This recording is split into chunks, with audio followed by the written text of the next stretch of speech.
side. One of the most manipulative things that estranged adult children do is they manipulate people around you, other people around you, your other children, other family members, to their side. They want everybody, or they try to get everybody to their side. And this is one of the most difficult things when these adult children go estranged from one person, usually their mother.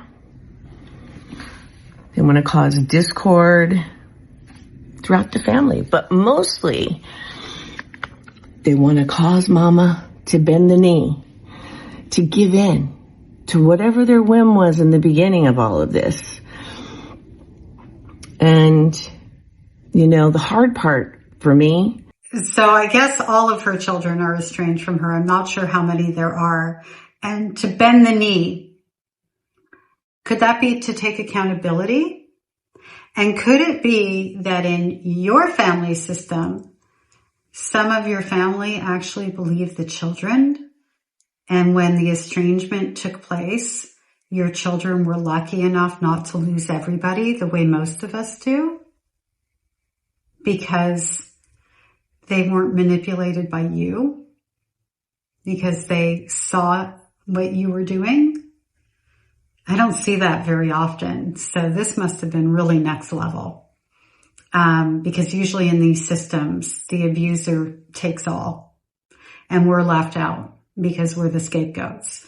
I also don't see it very often that more than one child estranges. Just don't. Let alone stick together. But wait, there's more. The hard part for me in my situation is the fact that I'm going to have to make decisions for my family members that were not initially involved in this, and what I'm going to have to do to move them out of my life that are in contact with my estranged adult children. Because if they take the side of my estranged adult children, they can't be in my life. So you rather your estranged adult children have no one and you have everyone. I'm sure she loves her children. Because they are toxic and manipulative too, you know? I mean, there's such a ripple effect by these adult children, and they know that. Okay, so wait a minute. I'm hearing everybody else is toxic except her, and it was caused by her adult children, not by anything that happened or that she did during their relationship and their growing up life underneath her when she was physically the bigger person. Oh, okay, sure. Wow. I didn't know we were so powerful. Didn't work for me.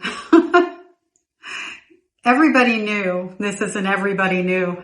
Sounds like one of the narcissistic people. My mother was a problem. My mother's been arrested. She's been convicted. She's been sued for hundreds of thousands of dollars, and they won the judgments. There's documentation of who and what my mother is, and they still stood with her. Okay. They know that. Well, mine does. Anyways, you know, like I've been doing in therapy. This has been going on for years. I think for most estranged moms on here, this hasn't happened once or twice. This stuff happens many times. And typically it has began in another scenario. For a lot of people, this began in parental alienation. From the father, usually, talking about the mother, or vice versa. The mother alienating the father. Okay, so FYI, background on her, because I've watched some of her content. She was an alcoholic. And while her children were growing up, she was an alcoholic. So let's fuck off with the parental alienation there. Because when you are out of your right mind, meaning you're unstable because you're using substances, you're self-medicating, you aren't going to be the parent that's going to be the safe one in the room. And I don't know that she's going to say that she was alienated, but the fact she's bringing it up alludes to that, right? Like, it's everybody else's fault, but not hers. And this has been happening over time, meaning I take that to mean her children have been estranging little by little, one by one, maybe coming back and forth a little bit. There's some other videos where I did see, she didn't say it firmly, but there's a nuance around that made it seem like some of that was the case, like they were kind of dropping one by one. And you would think that when you see the people who you supposedly love the most in the world are starting to drop like flies in terms of having a relationship with you, you would do something other than blame everybody else so that you could actually be empowered to heal that relationship. As long as we blame other people for the demise of what we're involved in, we have no power in that.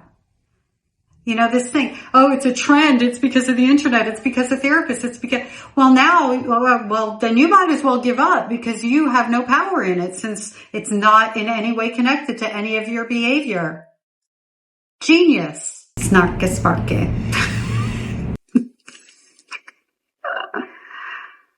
I'm not going to say it's just one way. But for me, and in my circumstance, it's so toxic, and it has hit a boiling point. And I hate it. But I am so grateful that I have done therapy, and I know about boundaries. It is so hard implementing boundaries, though. And what the worst part is none of this had to happen. Over money. And money will divide the family. It will. It started way back with my mom. And it still divides this family. And there's nothing I can do about it. But what I can do about me and my peace. Over money. No, it's not over money. It's over transaction. There's a difference. It's over how the culture of your family may exist, because I don't know all of her story, around control and money. I will give you if you bow down. I will give you if you don't say anything about the time that you didn't like something I did that hurt you. And if you do, I will remind you that I gave you and I can take away.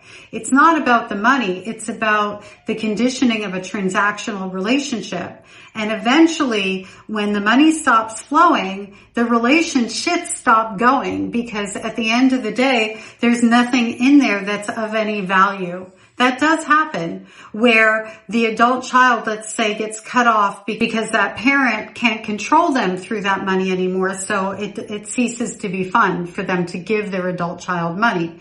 Not that we should be or shouldn't be giving our adult children money. If we're going to, it should be given or don't fucking do it at all. But doing it as a way to leverage their behavior and connection to you, well, goes back to transaction. There was a grandmother that went after me, and she's like, we're the same. We are both trauma survivors, and my adult children don't talk to me, and did a whole thing. And I did a bit of a dive on her, and if I can find the videos, I'll link it to this one. And then she took my video out of context, she stitched it, she did a thing and whatever. And I heard from some of her family members and got the 411, I got the T. And as it came to pass, she was helping her son out and daughter-in-law with money for the grandchildren. And then she was making demands around that.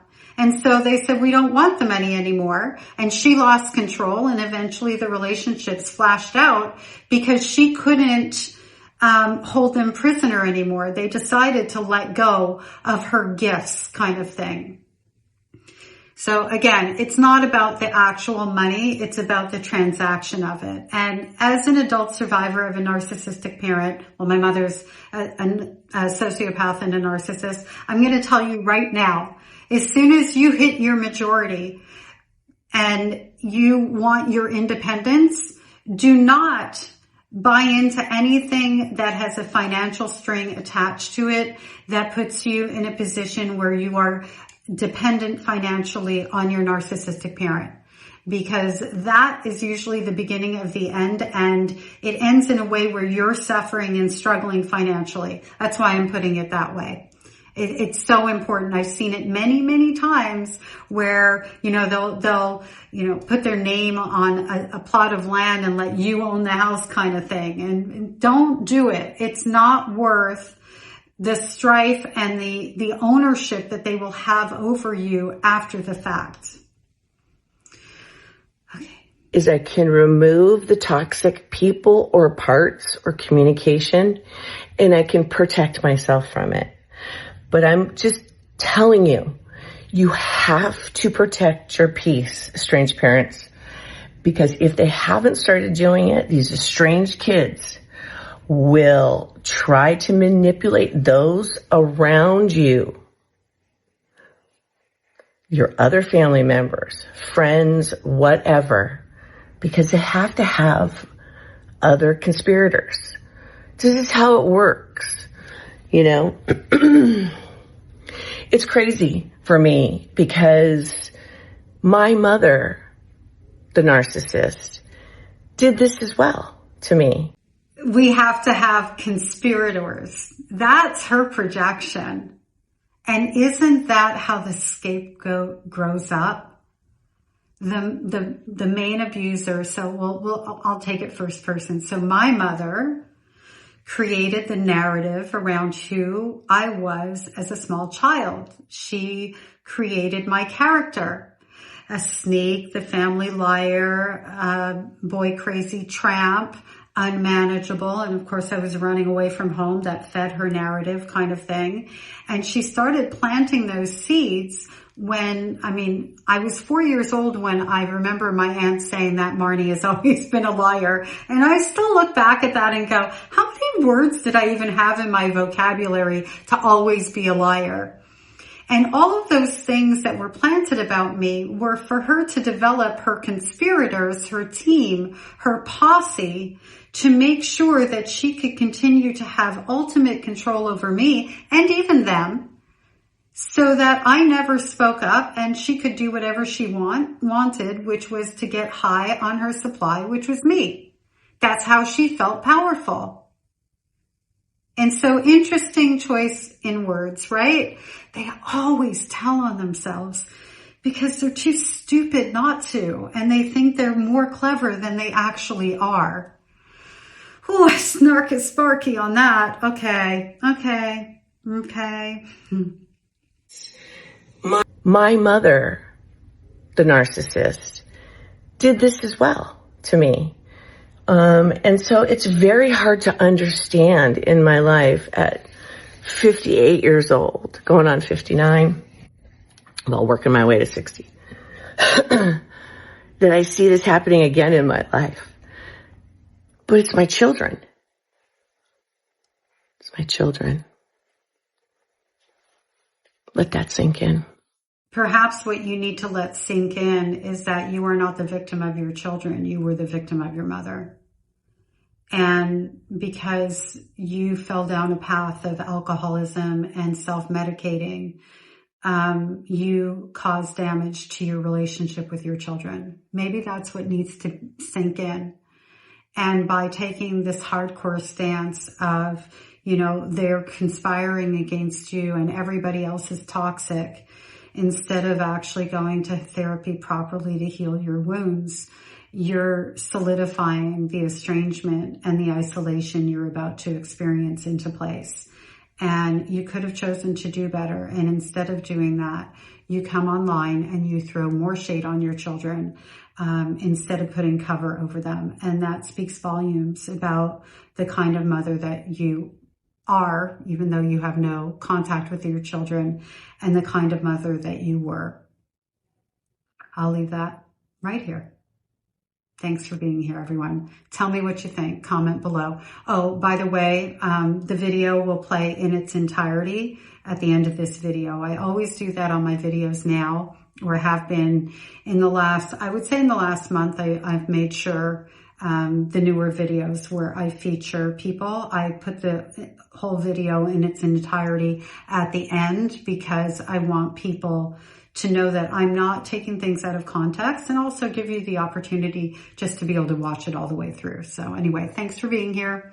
If you have something you would like me to cover, or a person, tag me or put it in the comments section. Don't tag me on their videos because they'll block me. All right. Thanks. Have a great day.